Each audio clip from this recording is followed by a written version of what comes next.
नमस्कार दोस्तों, आपका हार्दिक स्वागत है आपके अपने YouTube चैनल लर्निंग एक्सीलेंस पर। मैं हूं आपका साथी शुभम जांगड़ा। और जैसा कि आप सभी जानते हो, हमने एक सीरीज़ स्टार्ट कर रखी थी हिस्ट्री की, जिसका पहला भाग हमारा एंशिएंट इंडिया चल रहा था।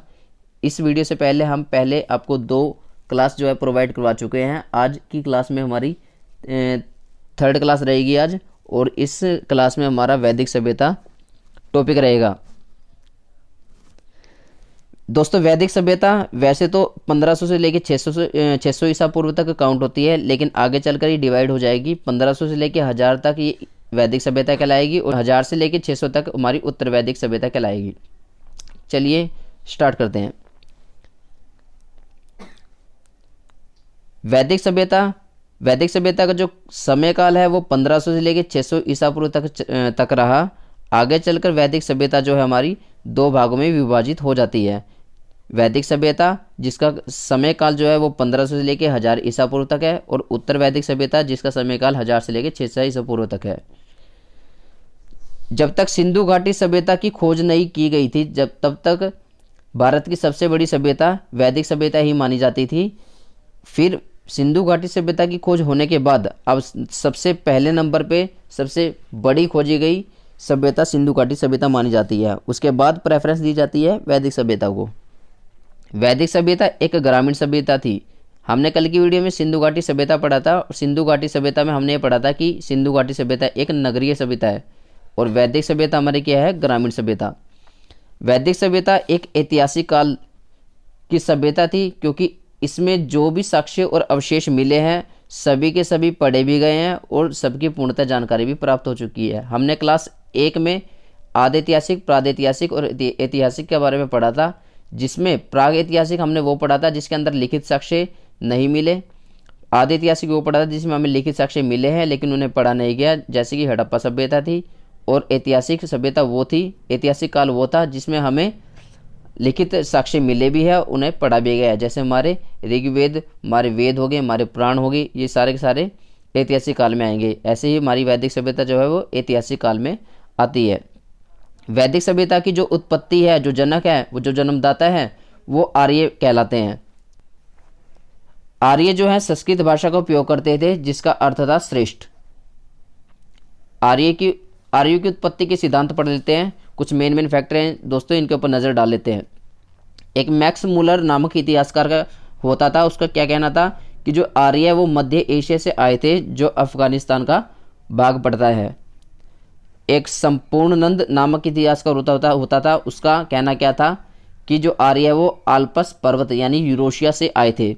देखो दोस्तों, यूरोशिया जो है वो पहले यूरोप प्लस एशिया महाद्वीप को एक साथ यूरोशिया कहा जाता था, लेकिन अब जो है हम इसे यूरोप और एशिया अलग अलग पढ़ सकते हैं। एक यूराल नामक पर्वत होता था जो इन दोनों महाद्वीपों को अलग करता है। भारतीय इतिहासकारों का क्या कहना था इस मैटर पे, देखते हैं दोस्तों। भारतीय इतिहासकार के अनुसार किसकी क्या राय थी? स्वामी दयानंद सरस्वती के अनुसार जो आर्य है वो तिब्बत से आए थे। बाल गंगाधर तिलक के अनुसार आर्य जो है वो सुमेरु पर्वत यानी उत्तरी ध्रुव से आए थे। वैदिक सभ्यता के लोग जो है वो कबीलाई होते थे, मतलब कबीलों में रहा करते थे, और उन कबीलों को जन कहा जाता था, और जो उन जन पर शासन करता था उन्हें राजन कहा जाता था। राजन के नाम से ही अब जो है राजा नाम पड़ा है। ठीक है दोस्तों। आर्य जो है पशुपालन पर निर्भर हुआ करते थे। राजा की सहायता के लिए 4 विभाग बनाए गए थे। इन चारों विभागों से ही राजा को फुल सपोर्ट मिला करती थी। वो विभाग पढ़ लेते हैं दोस्तों, कौन कौन से हैं। पहला विभाग जो है हमारा समिति, यह एक आम सभा होती थी, और इस समिति में सिर्फ और सिर्फ महिलाओं का ही भाग लेना आवश्यक होता था, तथा सभी कबीले वाले भाग लिया करते थे। सेकंड हमारा विभाग कौन सा था दोस्तों? यह पढ़े लिखे लोगों की सभा हुआ करती थी, जिसका नाम था सभा। तीसरा है विद। इसका जो काम होता था वो उपज का बंटवारा करना होता था, यानी लूट के धन का बंटवारा करना होता था। महिलाएं इसमें भाग ले सकती थी। दोस्तों, ये आसपास के क्षेत्रों को लूटने जाया करते थे, और लूटने पर इन्हें जो भी सामान मिलता था, जो भी धन मिलता था, वो आपस में बंटवारे का जो काम करता था वो विद वाला विभाग किया करता था। गण का काम क्या था? यह एक कुलीन वर्ग होता था। समिति की तरह ही इसमें भी कबीले वाले भाग लेते थे। नोट क्या रहेगा हमारा इसमें, इन चारों भागों से ही राजा को सहायता मिला करती थी। जैसा कि हम पहले पढ़ चुके हैं, ये चारों ही विभाग राजा की सहायता किया करते थे। नेक्स्ट पॉइंट क्या रहेगा हमारा,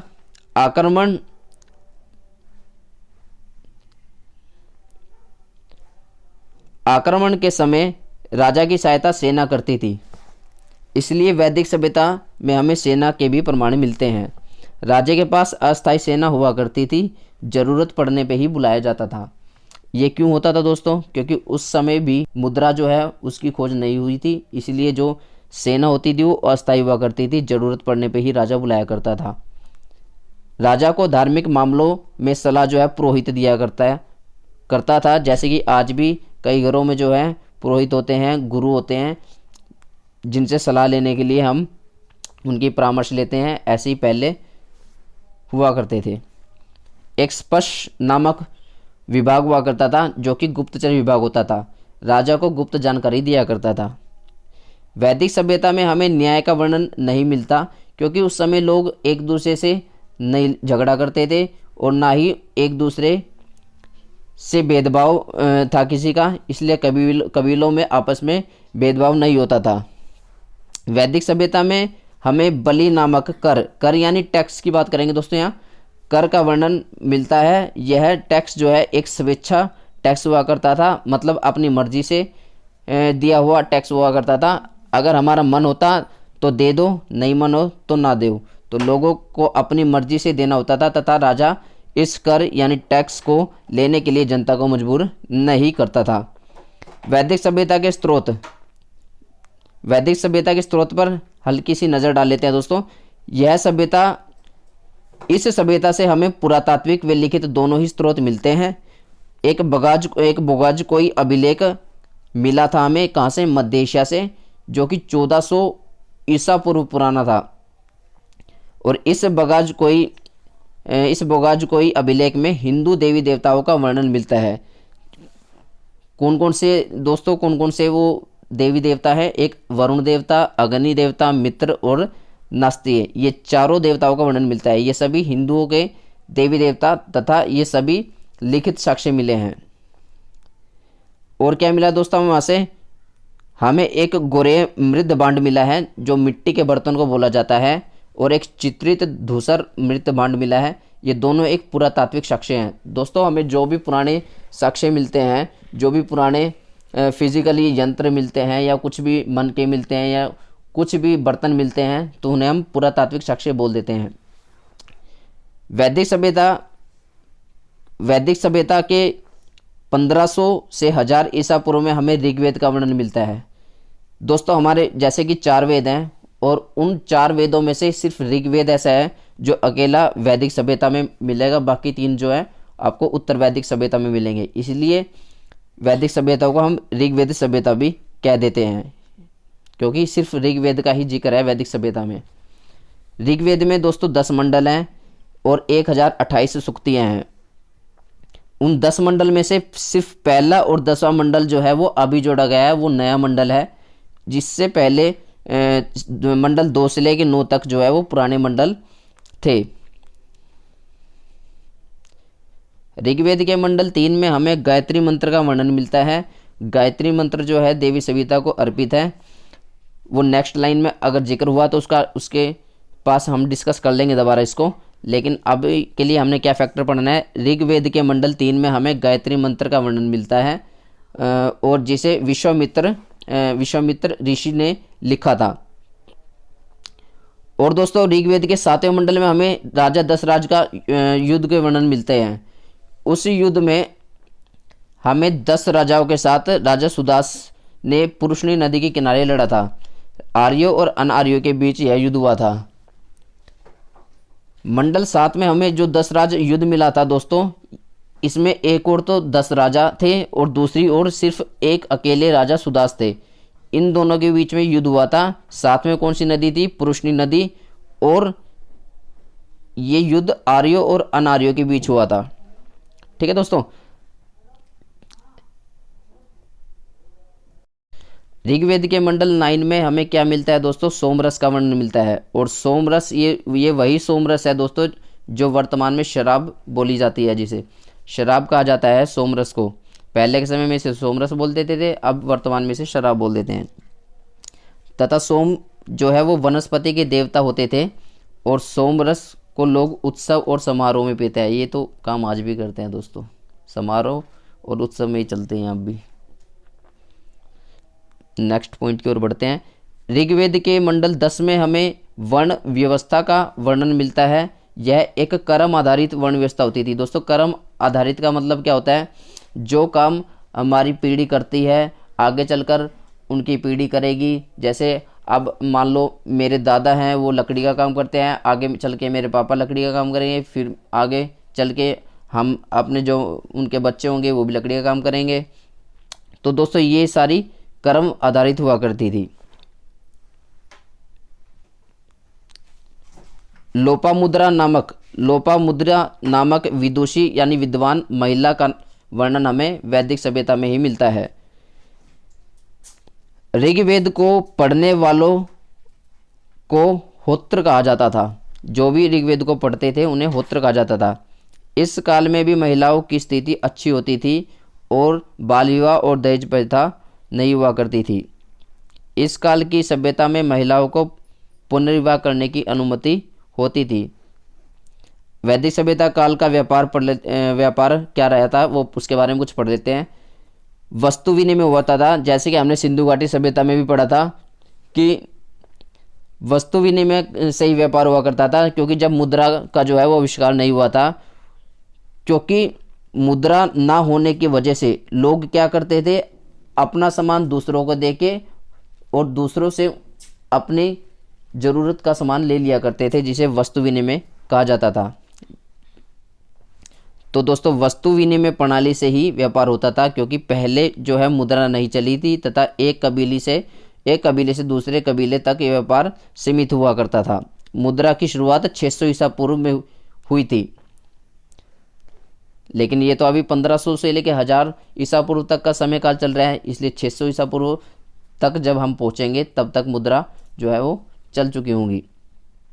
वैदिक सभ्यता के लोग जो है पशुपालन पर ही निर्भर थे।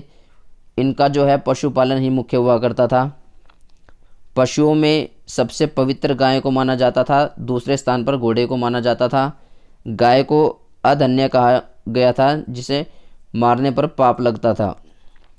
इस काल में हमें गाय का कुल 176 बार वर्णन मिलता है और इस काल में हमें कृषि का कुल 24 बार वर्णन मिलता है। इसको ध्यान से देखो दोस्तों दोबारा। गाय का हमें 176 बार वर्णन मिलता है, कृषि का 24 बार वर्णन मिलता है और इस काल में गेहूं जौ की कृषि का वर्णन मिलता है। उद्योग भी सीमित हुआ करते थे, बड़े गिरी के उद्योग का वर्णन मिलता है। वैदिक सभ्यता का धार्मिक जीवन पढ़ लेते हैं दोस्तों, क्या क्या था इसमें, इसके मेन फैक्टर क्या क्या हैं। इस सभ्यता के लोग भी प्रकृति की पूजा किया करते थे। सिंधु घाटी सभ्यता के लोग भी प्रकृति की पूजा किया करते थे। यहाँ पर लोग अलग अलग देवताओं की पूजा करते थे, जिससे कि हमें बहु पूजा का वर्णन मिलता है। यहाँ से हमें 33 देवी देवताओं का वर्णन मिलता है। सबसे प्रमुख देवता माने जाते थे इंद्र देवता होते थे, जिसका हमें 250 बार वर्णन मिलता है, 250 बार। 200 बार हमें अग्नि का वर्णन मिलता है और इंद्र को पुरंदर बोला जाता था। और पुरंदर किसको बोलते हैं, कीड़ा तोड़ने वाले को।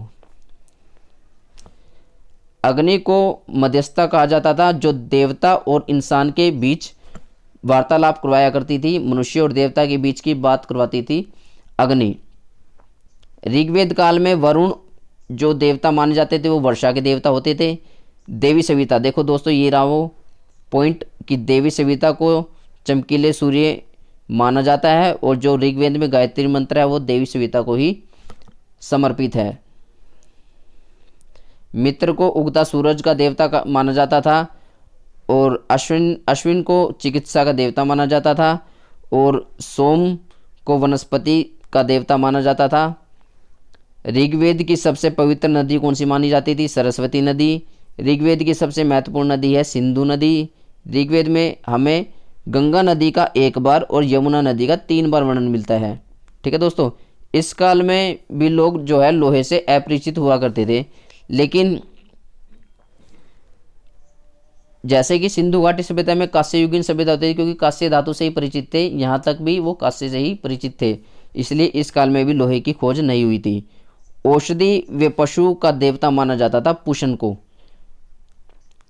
ठीक है दोस्तों, ये था आज का टॉपिक हमारा वैदिक सभ्यता।